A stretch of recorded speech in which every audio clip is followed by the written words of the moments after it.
Hallelujah. Hallelujah. Praise the Lord. ಕರ್ತನ ಪರಿಶುದ್ಧ ನಾಮಕ್ಕೆ ಸ್ತೋತ್ರವಾಗಲಿ. This is day 11 of our fasting prayer. ನಮ್ಮ ಉಪವಾಸ ಪ್ರಾರ್ಥನೆಯ 11ನೇ ದಿವಸ ಇದಾಗಿದೆ. We are under this subject. There is resisting and reversing the works of the ನಾವು devil. ಒಂದು ವಿಷಯದ ಬಗ್ಗೆ ಧ್ಯಾನ ಮಾಡ್ತಾ ಇದ್ದೇವೆ. ಸೈತಾನನ ಎಲ್ಲ ಕತ್ತಲೆಯ ಕೆಲಸಗಳನ್ನ ನಾವು ವಿರೋಧಿಸೋದು ಮತ್ತು ಎದುರಿಸುವುದರ ವಿಚಾರವಾಗಿ ಧ್ಯಾನ ಮಾಡ್ತಾ ಇದ್ದೇವೆ. Last 2 days we learned about the weapons of devil. ನಾವು ಕಳೆದ 2 ದಿವಸ ಸೈತಾನನು ಯಾವ ಆಯುಧಗಳನ್ನು ನಮ್ಮ ವಿರುದ್ಧವಾಗಿ ಉಪಯೋಗಿಸ್ತಾನೆ ಅನ್ನೋದನ್ನ ನಾವು ಕಲಿತುಕೊಂಡೆವು. So sickness is the weapon of devil. ರೋಗ ಅನ್ನೋದು ಸೈತಾನನ ಒಂದು ಆಯುಧವಾಗಿದೆ. Accusation, lies, these are the weapons of devil. ಆರೋಪ ಮತ್ತು ಸುಳ್ಳು ಇವೆಲ್ಲವೂ ಕೂಡ ಸೈತಾನನ ಆಯುಧಗಳಾಗಿವೆ. Even arrows, blindness, they are the weapons of devil. ಅಗ್ನಿ ಬಾಣ ಅದೇ ರೀತಿಯಲ್ಲಿ ಸೈತಾನನ ಕುರುಡುತನ ಅನ್ನೋದು ಸೈತಾನನ ಒಂದು ಆಯುಧವಾಗಿದೆ. Spiritual blindness, ಆತ್ಮಿಕವಾದ ಕುರುಡುತನ, deaths, failures, poverty, sin, these are the weapons of devil. ಮರಣ, ಸೋಲು, ಬಡತನ, ಅದೇ ರೀತಿಯಲ್ಲಿ ಪಾಪ ಇವೆಲ್ಲವೂ ಕೂಡ ಸೈತಾನನ ಆಯುಧಗಳಾಗಿದ್ದಾವೆ. So now today we are going to learn how to destroy the works of darkness. ಇವತ್ತಿನ ದಿವಸ ನಾವು ಕಲಿಲಿಕ್ಕೆ ಹೋಗ್ಲಿಕ್ಕೆ ಇರುವಂತಹ ವಿಚಾರ, ನಾವು ಯಾವ ರೀತಿಯಲ್ಲಿ ಸೈತಾನನ ಕಾರ್ಯಗಳನ್ನ ಲಯಗೊಳಿಸೋದು. So number 1, ಮೊದಲನೇದಾಗಿ engage the force of faith. ನಂಬಿಕೆಯ ಒಂದು ಬಲವನ್ನ ಹೊಂದಿಕೊಳ್ಳಿರಿ. So if you are a man of faith, ಒಂದು ವೇಳೆ ನೀವು ನಂಬಿಕೆಯ ಒಂದು ವ್ಯಕ್ತಿ ಆಗಿರುವುದಾದರೆ there is nothing impossible in your life. ನಿಮ್ಮ ಜೀವಿತದಲ್ಲಿ ಅಸಾಧ್ಯವಾದ ಕಾರ್ಯ ಒಂದೂ ಇಲ್ಲ. Hallelujah. Hallelujah. So you need to be a man of faith. ನೀವು ನಂಬಿಕೆಯ ಒಂದು ವ್ಯಕ್ತಿ ಆಗಿರಬೇಕು. To quench the fiery arrows of the devil. ಸೈತಾನನ ಅಗ್ನಿ ಬಾಣಗಳನ್ನ ನಂದಿಸುವುದಕ್ಕೋಸ್ಕರವಾಗಿ You need the faith. ನಿಮಗೆ ನಂಬಿಕೆಯ ಅಗತ್ಯವಿದೆ. Hallelujah. Hallelujah. Just when you have faith, ನಿಮ್ಮಲ್ಲಿ ಯಾವಾಗ ನಂಬಿಕೆ you ಇರುತ್ತದೋ will reverse the works of devil. ಸೈತಾನನ ಎಲ್ಲಾ ಕಾರ್ಯವನ್ನ ತಿರುಗು ಮರುಗು ಮಾಡುವಂತಹ ವ್ಯಕ್ತಿಗಳಾಗಿ ನೀವು ಇರುತ್ತೀರಿ. If you read in the Bible, ನೀವು ಸತ್ಯವೇದದಲ್ಲಿ ಓದುವಾಗ Lazarus, he was killed by devil. ಲಾಜರನು ಸೈತಾನನಿಂದ ಅಲ್ಲಿ ಕೊಲ್ಲಲ್ಪಟ್ಟನೆಂದು ನಾವು ನೋಡ್ತಾ How ಇದ್ದೇವೆ. did he kill him? ಆತನು ಯಾವ ರೀತಿಯಲ್ಲಿ ಕೊಂದನು? What weapon did he use? ಆತನು ಆ ಲಾಜರನ ವಿರುದ್ಧವಾಗಿ ಯಾವ ಆಯುಧವನ್ನು The ಉಪಯೋಗಿಸಿದನು? Bible says sickness. ಅಲ್ಲಿ ನಾವು ಸತ್ಯವೇದ ಹೇಳ್ತದೆ, ನಮಗೆ ರೋಗವನ್ನು ಉಪಯೋಗಿಸಿದ ನಾವು ನೋಡ್ತಾ ಇದ್ದೇವೆ. We don't know what kind of sickness. ನಮಗೆ ಗೊತ್ತಿಲ್ಲ ಯಾವ ರೋಗ ಬಂದು ಲಾಜರನ ಆ ಸಮಯದಲ್ಲಿ ಸತ್ತನು ನಮಗೆ ಗೊತ್ತಿಲ್ಲ. Suddenly he was attacked by a sickness. ಆ ತಕ್ಷಣವಾಗಿ ಆತನು ಒಂದು ರೋಗದಿಂದ ಬಾಧಿಸಲ್ಪಟ್ಟನು. ಲಾಜರನು That ಬಾಧಿಸಲ್ಪಟ್ಟನು ನಾವು was ನೋಡ್ತಾ ಇದ್ದೇವೆ. devil's weapon used on Lazarus. ಅದು ಲಾಜರನ ವಿರುದ್ಧವಾಗಿ ಸೈತಾನನು ಪ್ರಯೋಗ ಮಾಡಿದಂತ ಒಂದು ಆಯುಧವಾಗಿತ್ತು. And how did Jesus reverse the works of devil? ಯೇಸು ಕ್ರಿಸ್ತನು ಯಾವ ರೀತಿಯಲ್ಲಿ ಸೈತಾನನ ಎಲ್ಲಾ ಕಾರ್ಯಗಳನ್ನ ತಿರುಗು ಮರುಗು ಮಾಡಿದನು ಗಮನಿಸಿರಿ. Jesus with faith he prayed for Lazarus. ಯೇಸು ಕ್ರಿಸ್ತನು ನಂಬಿಕೆಯಿಂದ ಲಾಜರನಿಗೋಸ್ಕರ ಪ್ರಾರ್ಥನೆ ಮಾಡಿದನೆಂದು ನಾವು ನೋಡ್ತಾ ಇದ್ದೇವೆ. What did he say? ಆತನು ಏನನ್ನ ಹೇಳುತ್ತಿದ್ದಾನೆ? Lazarus, come out. ಲಾಜರನೇ ನೀನು ಹೊರಗಡೆ ಬಾ. This is how he reversed the works of devil.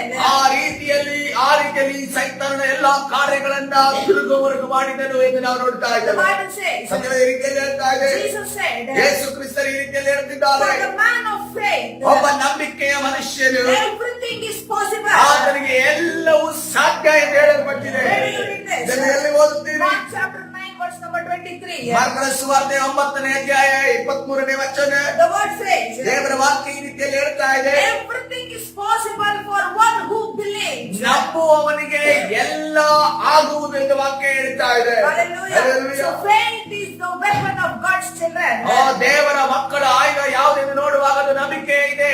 When he comes, when the devil comes with sickness, ಯಾವಾಗ ಸೈತಾನನು ನಿಮ್ಮ ಮುಂದೆ ರೋಗದ ರೂಪದಲ್ಲಿ ಬರುತ್ತಾನೋ, you must use your weapon called faith. ನಿಮ್ಮ ನಂಬಿಕೆ ಎಂಬ ಆಯುಧವನ್ನು ನೀವು ಉಪಯೋಗಿಸಬೇಕು. Hallelujah. Hallelujah. Let's go to the second weapon, how to destroy the works of ಈ evil. ಸೈತಾನನ ಕಾರ್ಯಗಳನ್ನು ಯಾವ ರೀತಿಯಲ್ಲಿ ನಾವು ನಾಶ ಮಾಡೋದು, ಎರಡನೇ ಆಯುಧವನ್ನು ನೋಡಿಕೊಳ್ಳೋಣ. Engage the force of truth. ಈ ಸತ್ಯದ ಒಂದು ಆಯುಧವನ್ನ ನಾವು ಸತ್ಯದಲ್ಲಿ ನಾವು ಬಲಗೊಳ್ಳಬೇಕಾಗಿದೆ. How do you engage the force of truth in your life? ಸತ್ಯದ ಬಲವನ್ನ ನಾವು ನಮ್ಮ ಜೀವನದಲ್ಲಿ ಹೇಗೆ ಹೊಂದಿಕೊಳ್ಳುವುದು? When devil comes with his lies, ಸೈತಾನನು ನಿಮ್ಮ ಮುಂದೆ ಸುಳ್ಳುಗಳ ಮೂಲಕ ಬರುವಾಗ we have to use the word of God which is truth. ದೇವರ ವಾಕ್ಯವನ್ನು ನಾವು ಉಪಯೋಗಿಸಬೇಕಾಗಿದೆ, ಅದೇ ಸತ್ಯವಾಗಿದೆ. Hallelujah. Hallelujah. So the Bible says, ಸತ್ಯವಾದ ರೀತಿಯಲ್ಲಿ ಹೇಳ್ತಾರೆ. when you read Ephesians chapter 6, ಎಫೆಸ ಬರೆದ ಪತ್ರಿಕೆ 6ನೇ ಅಧ್ಯಾಯವನ್ನು ನೀವು ಓದುವಾಗ it talks about the armor of God. ಅದು ದೇವರ ಸರ್ವ ಆಯುಧಗಳ ವಿಚಾರವಾಗಿ ಬರೆಯಲ್ಪಟ್ಟಿದೆ. Then the Bible says, ಸತ್ಯವೇದ ಅದೇ you ರೀತಿಯಲ್ಲಿ ಹೇಳ್ತಾ ಇದೆ. must wear the belt of truth. ನೀವು ಸತ್ಯವೆಂಬ ನಡುಕಟ್ಟನ್ನು ನೀವು ಧರಿಸಬೇಕು ಅನ್ನೋದನ್ನ ಸತ್ಯವೇದ ಹೇಳ್ತಾ ಇದೆ. When you are a truthful man, ನೀವು ಯಾವಾಗ ಸತ್ಯದಲ್ಲಿ ನಡೆಯುವಂತ when ವ್ಯಕ್ತಿಗಳಾಗಿರ್ತೀರೋ, you have the word of God, ನಿಮ್ಮಲ್ಲಿ ಯಾವಾಗ ದೇವರ ವಾಕ್ಯವಿರುತ್ತದೋ, nothing can stand against you. ನಿಮ್ಮ ಮುಂದೆ ಯಾವುದು ಕೂಡ ನಿಲ್ಲಲು ಸಾಧ್ಯವಿಲ್ಲ. Hallelujah. Hallelujah. So church, when devil comes with his lies, ಸಭೆ ಯಾವಾಗ ಸುಳ್ಳುಗಳ ಮೂಲಕ ಸೈತನ ನಿಮ್ಮ ಬಳಿ ಬರುತ್ತಾನೋ, you must use the word of God which is true. ನೀವು ದೇವರ ವಾಕ್ಯವನ್ನ ಯಾವುದು ಸತ್ಯವಾಗಿ ದೇವರ ವಾಕ್ಯವೆಂಬ ಸತ್ಯವನ್ನ ನೀವು ಉಪಯೋಗಿಸಬೇಕು. Hallelujah. Hallelujah. So devil comes with his lies. ಸೈತಾನನು ಆತನ ಸುಳ್ಳಿನ ಮೂಲಕ ನಿಮ್ಮ ಬರ್ತಾನೆ, ನಿಮ್ಮ For ಬಳಿ ಬರ್ತಾನೆ. example, you are a sick person now. ಉದಾಹರಣೆಯಾಗಿ ಒಂದು ನಿಮಗೆ ರೋಗ, ಯಾವುದೋ ಒಂದು ರೋಗದಿಂದ ಬಳಲುತ್ತಿದ್ದೀರಿ. Now devil gives this thought. ಸೈತಾನನು ಈ ಸಮಯದಲ್ಲಿ ನಿಮಗೆ ಈ ರೀತಿಯ ಮನಸ್ಸನ್ನು ಕೊಡ್ತಾನೆ. You are a sinner. ನೀನೊಬ್ಬ ಪಾಪಿ ಆಗಿದ್ದೆ, That's why you are sick. ಅದಕ್ಕೋಸ್ಕರವಾಗಿ ನೀನು ರೋಗದಿಂದ ಬಿದ್ದಿದ್ದಿ. You will have no forgiveness. ನಿನಗೆ ಯಾವುದೇ ಕ್ಷಮೆ ಇಲ್ಲ. But you should know this truth. ನೀವು ಒಂದನ್ನ ನೀವು ಸತ್ಯವನ್ನು ಅರಿತುಕೊಂಡವರಾಗಿರಬೇಕು. Even though your sins are scarlet, ನಿಮ್ಮ ಒಂದು ಪಾಪವು ಕಡು ಕೆಂಪಾಗಿದ್ದರೂ ಕೂಡ God will make it as white as snow. ದೇವರು ಇವದಂತೆ ಅದನ್ನ ಬೆಳ್ಳಗೆ ಮಾಡಲು ಶಕ್ತನಾಗಿದ್ದಾನೆ. The devil comes with his lies. ಸೈತನು ಆತನ ಸುಳ್ಳಿನ ಮೂಲಕ ನಿಮ್ಮ ಮುಂದೆ ಬರುತ್ತಾನೆ. God hates you. ದೇವರು ನಿನ್ನನ್ನು ದ್ವೇಷ ಮಾಡ್ತಾನೆ. God will not love you. ದೇವರು ಯಾವುದೇ ಕಾರಣಕ್ಕೂ ನಿನ್ನನ್ನು ಪ್ರೀತಿ ಮಾಡಲ್ಲ. He will not heal you from the sickness. ಈ ಒಂದು ರೋಗದಿಂದ ನಿನ್ನನ್ನು ಗುಣಪಡಿಸಲ್ಲ. But there is another side of truth. ನಾವು ಈ ಸತ್ಯದ ಇನ್ನೊಂದು ಮುಖವನ್ನ ಇಲ್ಲಿ ನೋಡ್ತಾ You ಇದ್ದೇವೆ. must tell the devil, ನೀವು ಸೈತಾನನಿಗೆ ಆ ಸಮಯದಲ್ಲಿ ಈ ರೀತಿ ಹೇಳಿ, my God is a loving God. ನನ್ನ ದೇವರು ನನ್ನನ್ನು ಪ್ರೀತಿಸುವ ದೇವರಾಗಿದ್ದಾರೆ. My God is a healer. ನನ್ನ ದೇವರು ನನ್ನನ್ನು ಗುಣಪಡಿಸುವ ದೇವರಾಗಿದ್ದಾರೆ. Hallelujah. Hallelujah. This truth you must know. ಈ ಒಂದು ಸತ್ಯವನ್ನು ನೀವು ಅರಿತವರ. The Bible says, ಸತ್ಯದ ರೀತಿಯಲ್ಲಿ ಹೇಳ್ತಾರೆ, know the truth and the truth will set you free. ಸತ್ಯವನ್ನು ತಿಳಿದುಕೊಳ್ಳ್ರಿ, ಸತ್ಯವು ನಿಮ್ಮನ್ನು ಬಿಡುಗಡೆ ಮಾಡುತ್ತದೆ. Who is the truth? ಯಾರು ಸತ್ಯ ಯಾರಾಗಿದ್ದಾರೆ? Jesus Christ. ಯೇಸು ಕ್ರಿಸ್ತನೇ The ಸತ್ಯವಾಗಿದ್ದಾನೆ. Bible says, if the Son sets you free, you will be free.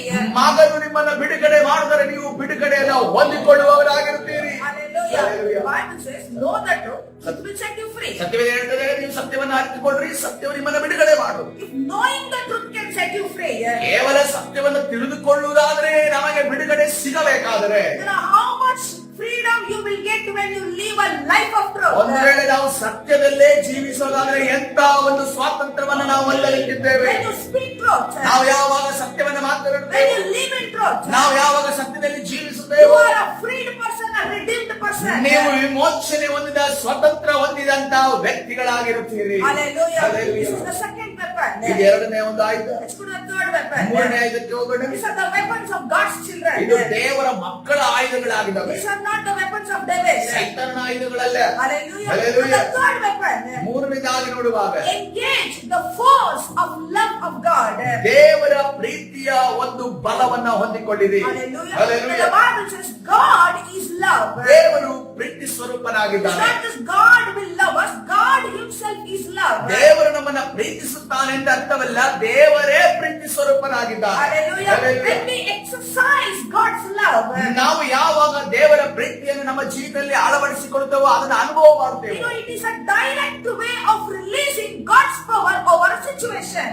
ಯಾವುದೇ ಪರಿಸ್ಥಿತಿಯಾಗಲಿ ಅದರ ಮಧ್ಯದಲ್ಲಿ ದೇವರ ಒಂದು ಪ್ರೀತಿ ನಮ್ಮನ್ನ ಆವರಿಸಿಕೊಳ್ಳುವಂತದ್ದಾಗಿದೆ. For example, ಉದಾಹರಣೆಯಾಗಿ ನೋಡುವಾಗ see, Peter, ಪೇತ್ರನು he saw the lame person who was begging outside of the temple of God. ಆಲಯದ ಹೊರಗಡೆ ಕುಳಿತುಕೊಂಡು ಭಿಕ್ಷೆ ಬೇಡುತ್ತಿದ್ದಂತ ಹುಟ್ಟು ಕುಂಟರನ್ನ ಪೇತ್ರನು ನೋಡ್ತಾನೆ. You know, how did he see? ಆತನು ಯಾವ ರೀತಿ ನೋಡ್ತಾನೆ? When he saw the lame man, ಆ ಒಂದು ಹುಟ್ಟು ಕುಂಟನನ್ನ ಪೇತ್ರನು he ನೋಡಿದಾಗ was moved with compassion and love. ಆತನು ತನ್ನ ಹೃದಯದಲ್ಲಿ ಕರುಣೆಯಿಂದ ಪ್ರೀತಿಯಿಂದ ನಡೆಸಲ್ಪಟ್ಟನಿದೆ. That love released the miraculous power.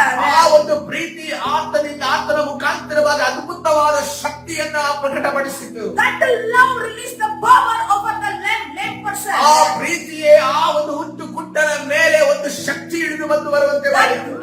That made him lame to get up and walk in the presence of God. ಅದರ ನಿಮಿತ್ತವೇ ಯೇಸುವಿನ ನಾಮದಲ್ಲಿ ಆ ಹುಟ್ಟು ಕುಟ್ಟನ ಎದ್ದು ನಡೆದಾಡುವಂತೆ ಆರಾಧನೆ ಮಾಡುವಂತೆ ಮಾಡಿತು. Church, if you are exercising God's love, ಒಂದು ವೇಳೆ ದೇವರ ಪ್ರೀತಿಯನ್ನು ನೀವು ಅಭ್ಯಾಸ ಮಾಡುತ್ತಿರುವುದಾದರೆ that releases a healing power from inside of you. ಅದು ನಿಮ್ಮ ಒಳಗಡೆಯಿಂದಲೇ ಒಂದು ಸ್ವಸ್ಥತೆಯ ಒಂದು ಶಕ್ತಿಯನ್ನು ಬಿಡುಗಡೆ The ಮಾಡುವಂತದ್ದಾಗಿದೆ. Bible says, ಸತ್ಯವೇದ ಈ ರೀತಿಯಲ್ಲಿ you ಹೇಳ್ತಾ ಇದೆ, cannot overcome evil with evil. ಸಂಪಾದಿಸಲು ಸಾಧ್ಯವಿಲ್ಲ. But you should overcome evil with good. ಆದರೆ ದುಷ್ಟ ಕಾರ್ಯದ ಮೇಲೆ, ಕೆಟ್ಟ ಕಾರ್ಯದ ಮೇಲೆ ಒಳ್ಳೆತನದಿಂದ ಕೆಟ್ಟತನವನ್ನು ತೋರಿಸಬಹುದು. When you read this, ನೀವು ಇದನ್ನು ಎಲ್ಲಿ ಓದುತ್ತೀರಿ? Romans chapter 12 verse number 21. ರೋಮಾಪುರ ಬರೆದ ಪತ್ರಿಕೆ 12ನೇ ವಚನ. The word says, ವಾಕ್ಯ ಈ ರೀತಿಯಲ್ಲಿ don't ಹೇಳ್ತಾ be ಇದೆ, overcome with evil, ಕೆಟ್ಟತನಕ್ಕೆ ಸೋತು ಹೋಗದೆ but overcome evil with good. ಒಳ್ಳೆತನದಿಂದ ಕೆಟ್ಟತನವನ್ನ ಸೋಲಿಸು. When you have love of God, ಯಾವಾಗ ನಿಮ್ಮಲ್ಲಿ ದೇವರ ಪ್ರೀತಿ ಇರುತ್ತದೋ you can bring healing among the people. ನೀವು ಜನರ ಮಧ್ಯದಲ್ಲಿ ಸ್ವಸ್ಥತೆಯನ್ನು ತರಲು ಸಾಧ್ಯತೆ ಇದೆ. Hallelujah. Hallelujah. The Bible also says, ಇನ್ನೊಂದು ವಿಚಾರವನ್ನು ಹೇಳ್ತಾರೆ, he who does not love, ಯಾರು ಪ್ರೀತಿಯನ್ನ ಮಾಡೋದಿಲ್ಲವೋ, he does not know God. ಪ್ರೀತಿ ಇಲ್ಲದವನು ದೇವರನ್ನು ಬಲ್ಲವನಲ್ಲ ಎಂದು ನಾವು ನೋಡ್ತಾ But ಇದ್ದೇವೆ. God is love. ದೇವರು ಪ್ರೀತಿ ಸ್ವಯಂಪಿಯಾಗಿದ್ದಾನೆ. Hallelujah. Hallelujah. Just when you are filled with God's love, ಯಾವಾಗ ದೇವರ ಪ್ರೀತಿಯಿಂದ ನೀವು ತುಂಬಿಸಲ್ಪಡ್ತೀರೋ, you pray for the children of God, ನೀವು ದೇವರ ಮಕ್ಕಳಿಗೋಸ್ಕರ ಪ್ರಾರ್ಥನೆ ಮಾಡ್ತೀರಿ, then God will release His power upon them. ಆಗ ದೇವರು ಅವರ ಮೇಲೆ ದೇವರ ಒಂದು ಶಕ್ತಿಯನ್ನ ಪ್ರಕಟಪಡಿಸುತ್ತಾರೆ. This is the weapon to destroy the works of devil. ಇದು ಸೈತಾನನ ಎಲ್ಲ ಆಯುಧಗಳನ್ನು ನಾಶ ಮಾಡುವುದಕ್ಕೆ, ತಂತ್ರಗಳನ್ನು ನಾಶ ಮಾಡುವುದಕ್ಕೆ ಇರುವಂತಹ ಆಯುಧಗಳಾಗಿದ್ದಾವೆ. So what is the fourth weapon for God's children? ದೇವರ ಮಕ್ಕಳಲ್ಲಿ ಬಳಿಯಲ್ಲಿ ಇರುವಂತಹ 4ನೇ ಆಯುಧ ಯಾವುದಾಗಿದೆ? Go for the anointing of God. ದೇವರ ಅಭಿಷೇಕಕ್ಕೋಸ್ಕರ ನೀವು ಮುಂದಾಗಿರಿ. If you are an anointed ಒಂದು ವೇಳೆ person, ನೀವು ಅಭಿಷಕ್ತ ವ್ಯಕ್ತಿಗಳಾಗಿರುವುದಾದರೆ nothing is too difficult for you. ನಿಮಗೆ ಯಾವುದು ಕೂಡ ಅಸಾಧ್ಯವಾದುದು ಇಲ್ಲ. The anointing is the Spirit of God. ಅಭಿಷೇಕ ಅನ್ನೋದು ಅದು ದೇವರ ಆತ್ಮನಾಗಿದ್ದಾನೆ. Anointing you get from reading the Word of God. ಅಭಿಷೇಕ ನಿಮಗೆ ಸಿಗುವಂತದ್ದು ದೇವರ ವಾಕ್ಯವನ್ನು ಹೆಚ್ಚಾಗಿ ಓದುವುದರ ನಿಮಿತ್ತವಾಗಿ. As believers of Christ, ನಾವು ದೇವರ ಮಕ್ಕಳಾಗಿ, ದೇವರ you ವಿಶ್ವಾಸಿಗಳಾಗಿ, already have anointing within you. ನಿಮ್ಮ ಒಳಗಡೆ ಆಗಲೇ ದೇವರ ಅಭಿಷೇಕ ಇದೆ. The only thing you must begin to decree the Word of God. ಒಂದೇ ಒಂದು ನೀವು ಮಾಡಬೇಕಾದ ಕಾರ್ಯ ಇರುತ್ತದೆ, ದೇವರ ವಾಕ್ಯವನ್ನು ಹಿಡಿದು ನೀವು ಘೋಷಿಸಬೇಕಾಗಿದೆ. You need to make the right confessions and pray with it. ನಿಮ್ಮ ಬಾಯಲ್ಲಿ ನೀವು ಸರಿಯಾದ ರೀತಿಯ ಅರಿಕೆಯನ್ನು ಮಾಡಿ ಅದನ್ನು ಹಿಡಿದುಕೊಂಡು ನೀವು ಪ್ರಾರ್ಥನೆ ಮಾಡಬೇಕು. Sometimes the believer's problem is this. ಕೆಲವು ಬಾರಿ ವಿಶ್ವಾಸಿಗಳ ಸಮಸ್ಯೆ ಈ ರೀತಿ ಇದೆ, They know the problem. ಅವರಿಗೆ ಸಮಸ್ಯೆ ಗೊತ್ತಿದೆ, They know God is the solution. ದೇವರು ಮಾತ್ರವೇ ಇದನ್ನ ಪರಿಹರಿಸಬಹುದು ಅಂತ ಗೊತ್ತಿದೆ, But they don't know what to pray. ಆದರೆ ಏನನ್ನ ಪ್ರಾರ್ಥನೆ ಮಾಡಬೇಕೆಂದು ಅವರಿಗೆ They ಗೊತ್ತಿಲ್ಲ. don't know what words to use and pray. ಅವರ ಬಾಯಲ್ಲಿ ಯಾವ ಮಾತುಗಳನ್ನು ಉಪಯೋಗಿಸಬೇಕೆಂದು That's ಗೊತ್ತಿಲ್ಲ. why you need the anointing of God. ಅದಕ್ಕೋಸ್ಕರವಾಗಿ ದೇವರ ಅಭಿಷೇಕದ ಅಗತ್ಯ ನಿಮಗಿದೆ. What time, what kind of word to be used? ಯಾವ ಸಮಯದಲ್ಲಿ ಯಾವ ವಾಕ್ಯವನ್ನು ಉಪಯೋಗಿಸಬೇಕೆಂದು You ಗೊತ್ತಿದೆ. need the anointing, the wisdom of using the word of God. ದೇವರ ವಾಕ್ಯವನ್ನು ಉಪಯೋಗಿಸುವುದಕ್ಕೆ ಅಭಿಷೇಕ ಅಥವಾ ಅದೇ ರೀತಿಯಲ್ಲಿ ಜ್ಞಾನದ ಅಗತ್ಯವಿದೆ. So when you are an anointed person, ನೀವು ಯಾವಾಗ ಅಭಿಷೇಕಿಸಲ್ಪಟ್ಟಂತ ವ್ಯಕ್ತಿ ಆಗಿರ್ತೀರೋ, God will give the words at that hour. ದೇವರು ಆ ಕ್ಷಣದಲ್ಲೇ ನಿಮ್ಮ ಬಾಯಲ್ಲಿ ದೇವರ ವಾಕ್ಯವನ್ನ ಮಾತನಾಡುತ್ತಾರೆ. Hallelujah. Hallelujah. That's why you need to have the anointing of God. ಅದಕ್ಕೋಸ್ಕರವಾಗಿ ದೇವರ ಅಭಿಷೇಕದ ಅಗತ್ಯ ನಿಮಗಿದೆ. That is how you can destroy the works of devil. ಆಗಲೇ ನಾವು ಸೈತಾನನ ಎಲ್ಲಾ ಕಾರ್ಯಗಳನ್ನು ನಾಶ ಮಾಡಲು So what ಸಾಧ್ಯ. is the fifth weapon?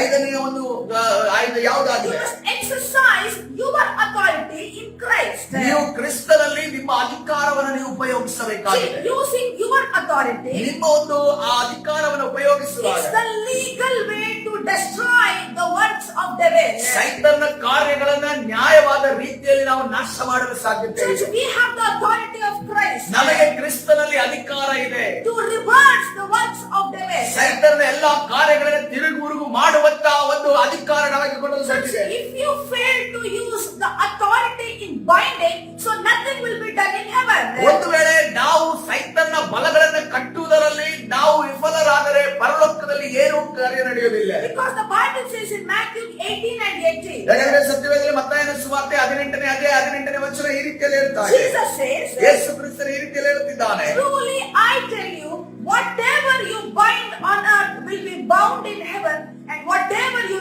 loose on earth will be loosed in heaven.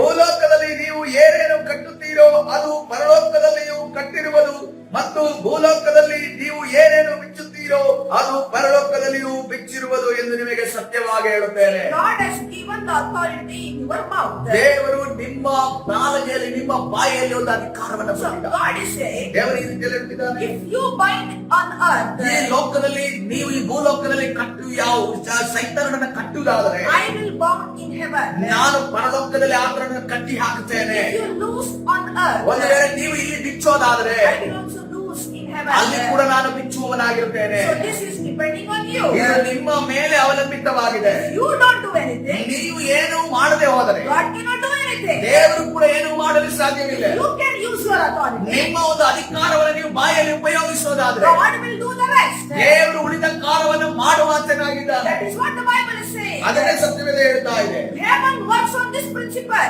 ಪರಲೋಕವು ಈ ಒಂದು ತತ್ವದ ಮೇಲೆ ಕೆಲಸ ಮಾಡುತ್ತದೆ. If you are sleeping, ಒಂದು ವೇಳೆ ನೀವು ಮಲಗುವುದಾದ್ರೆ according to you, with your respective level is sleeping. ನಿಮ್ಮ ಒಂದು ದೃಷ್ಟಿಯಲ್ಲಿ ನಿಮ್ಮ ಒಂದು ಆಲೋಚನೆಯಲ್ಲಿ ಪರಲೋಕವು ಮಲಗಿದೆ ಎಂದು ಅರ್ಥ. If you are active, ಒಂದು ವೇಳೆ ನೀವು ಕಾರ್ಯಗತಗೊಂಡಿರುವುದಾದ್ರೆ when heaven is active. ಪರಲೋಕವು ಕೂಡ ನಿಮ್ಮ ಜೊತೆ ಅದು active If ಆಗಿರುವಂತದ್ದಾಗಿದೆ. you are praying, ನೀವು ಪ್ರಾರ್ಥನೆ the ಮಾಡುವುದಾದ್ರೆ heaven is also praying. ಪರಲೋಕ ಕೂಡ ನಿಮಗೋಸ್ಕರ ಪ್ರಾರ್ಥನೆ ಮಾಡ್ತಾ If ಇರ್ತದೆ. you are worshiping, ನೀವು ಆರಾಧನೆ ಮಾಡುವುದಾದ್ರೆ the heaven will join with you. ಪರಲೋಕವು ಕೂಡ ನಿಮ್ಮ ಜೊತೆ ಸೇರುವಂತದ್ದಾಗಿದೆ. The Bible is saying, ಸತ್ಯವಾದ ರೀತಿಯಲ್ಲಿ ಹೇಳ್ತಾ ಇದೆ. if you bind on earth, ನೀವು ಈ ಲೋಕದಲ್ಲಿ ಕಚ್ಚುವುದಾದರೆ He will bind it in heaven. ನಾವು ಪರಲೋಕದಲ್ಲಿ ಕೂಡ ಅದನ್ನು ಕಚ್ಚುವವರಾಗಿರುತ್ತೇವೆ. Hallelujah.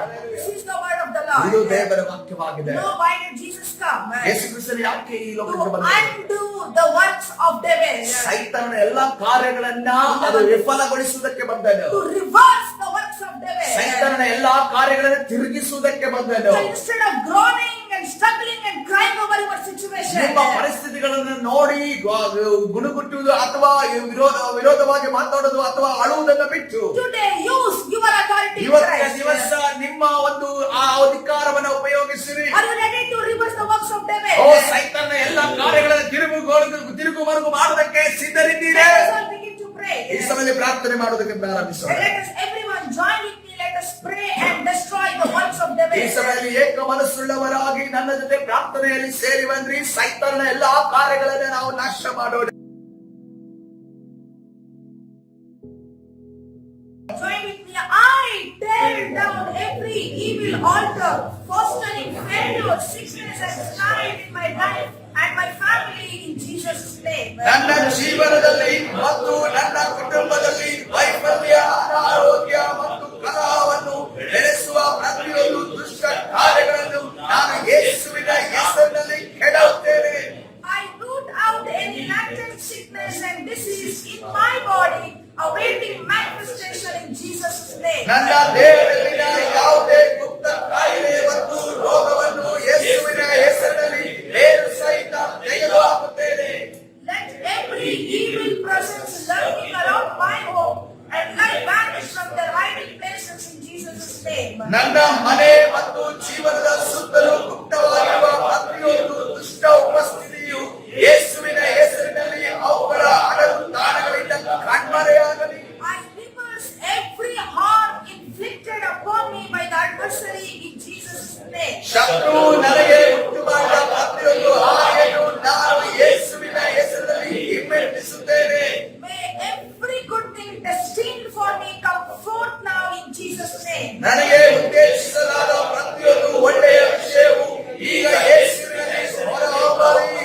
I dismantle everything the devil has orchestrated against me in Jesus' name. ಸೈತಾನನು ನನ್ನ ವಿರುದ್ಧ ಯೇಸುವಿನ ಹೆಸರಿನಲ್ಲಿ ಸಂಘಟಿಸಿದ ಎಲ್ಲವನ್ನು ನಾನು ಕೆಡವುತ್ತೇನೆ. I mute every malicious tongue casting judgment against me and my family in Jesus' name. ನನ್ನ ಮತ್ತು ನನ್ನ ಕುಟುಂಬದ ವಿರುದ್ಧ ಯೇಸುವಿನ ಹೆಸರಿನಲ್ಲಿ ತೀರ್ಪು ನೀಡುವ ಪ್ರತಿಯೊಂದು ದುರುದ್ದೇಶ ಪೂರಿತ ನಾಲಿಗೆಯನ್ನು ನಾನು ನಾಶಪಡಿಸುತ್ತೇನೆ. I silence every voice of sin and accusation against me and my family in Jesus' name. ನನ್ನ ಕುಟುಂಬದ ವಿರುದ್ಧ ಬರುವ ಪಾಪ ಮತ್ತು ಆರೋಪದ ಪ್ರತಿಯೊಂದು ಧ್ವನಿಯನ್ನು ನಾನು ಯೇಸುವಿನ ಹೆಸರಿನಲ್ಲಿ ಮೌನಗೊಳಿಸುತ್ತೇನೆ. Lord, fortify my spirit in Jesus' name. ಬಲಪಡಿಸು. I overturn every diabolical plan against my life. Let all things work together for my good in Jesus' name. ನನ್ನ ಜೀವನದ ವಿರುದ್ಧದ ಪ್ರತಿಯೊಂದು ಪೈಶಾಚಿಕ ಯೋಜನೆಯನ್ನು ನಾನು ರದ್ದುಗೊಳಿಸುತ್ತೇನೆ.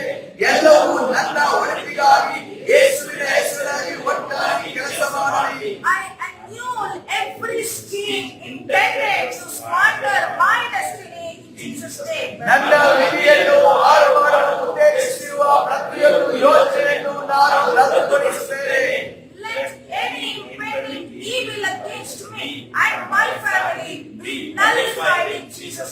ನನ್ನ ಮತ್ತು ನನ್ನ ಕುಟುಂಬದ ವಿರುದ್ಧ ಬರುವ ಯಾವುದೇ ದುಷ್ಟತನವನ್ನು ಯೇಸುವಿನ ಹೆಸರಿನಲ್ಲಿ ರದ್ದುಪಡಿಸಲಿ. I obliterate any malicious records, judgment and accusations against my life and reputation in Jesus' name. ನನ್ನ ಜೀವನ ಮತ್ತು ಖ್ಯಾತಿಯ ವಿರುದ್ಧದ ಯಾವುದೇ ದುರುದ್ದೇಶಪೂರಿತ ದಾಖಲೆ, ತೀರ್ಪು ಮತ್ತು ಆರೋಪಗಳನ್ನು ನಾನು ಯೇಸುವಿನ ಹೆಸರಿನಲ್ಲಿ ಅಳಿಸಿ ಹಾಕುತ್ತೇನೆ. Through the blood of Jesus, I triumph over every hostile force and principality opposing my rise in Jesus' name. ಯೇಸುವಿನ ರಕ್ತದ ಮೂಲಕ ನನ್ನ ಏಳಿಗೆಯನ್ನು ವಿರೋಧಿಸುವ ಪ್ರತಿಯೊಂದು ಪ್ರತಿಕೂಲ ಶಕ್ತಿ ಮತ್ತು ಪ್ರಭುತ್ವವನ್ನು ಯೇಸುವಿನ ಹೆಸರಿನಲ್ಲಿ ಜಯಿಸುತ್ತೇನೆ. I demolish ancient strongholds and manipulate covenants, hindering my progress and glory in Jesus' name. ನನ್ನ ಪ್ರಗತಿ ಮತ್ತು ಮಹಿಮೆಗೆ ಅಡ್ಡಿಯಾಗುವ ಪ್ರಾಚೀನ ಕೋಟೆಗಳು ಮತ್ತು ದುಷ್ಟ ಒಡಂಬಡಿಕೆಗಳನ್ನು ನಾನು ಯೇಸುವಿನ ಹೆಸರಿನಲ್ಲಿ ಕೆಡವಿ ಹಾಕುತ್ತೇನೆ. By the blood of Jesus, I am shielded from evil, troubles, afflictions and ruin in Jesus' name. ಯೇಸುವಿನ ರಕ್ತದ ಮೂಲಕ ನಾನು ಯೇಸುವಿನ ಹೆಸರಿನಲ್ಲಿ ದುಷ್ಟತನ, ತೊಂದರೆಗಳು, ಸಂಕಟಗಳು ಮತ್ತು ವಿನಾಶದಿಂದ ರಕ್ಷಿಸಲ್ಪಟ್ಟಿದ್ದೇನೆ. Grant me all participants in this fasting program the spirit of wisdom and revelation to know you deeper in Jesus' name. ನನಗೆ ಮತ್ತು ಈ ಉಪವಾಸದಲ್ಲಿ ಭಾಗವಹಿಸುವ ಎಲ್ಲರಿಗೂ ಯೇಸುವಿನ ಹೆಸರಿನಲ್ಲಿ ನಿನ್ನನ್ನು ಆಳವಾಗಿ ತಿಳಿದುಕೊಳ್ಳಲು ಜ್ಞಾನ ಮತ್ತು ಪ್ರಕಟಣೆಯ ಆತ್ಮವನ್ನು ಕೊಡು. Amen. In Jesus' name we pray this prayer. ಯೇಸುವಿನ ನಾಮದಲ್ಲಿ ಪ್ರಾರ್ಥಿಸುತ್ತೇವೆ ತಂದೆಯೇ.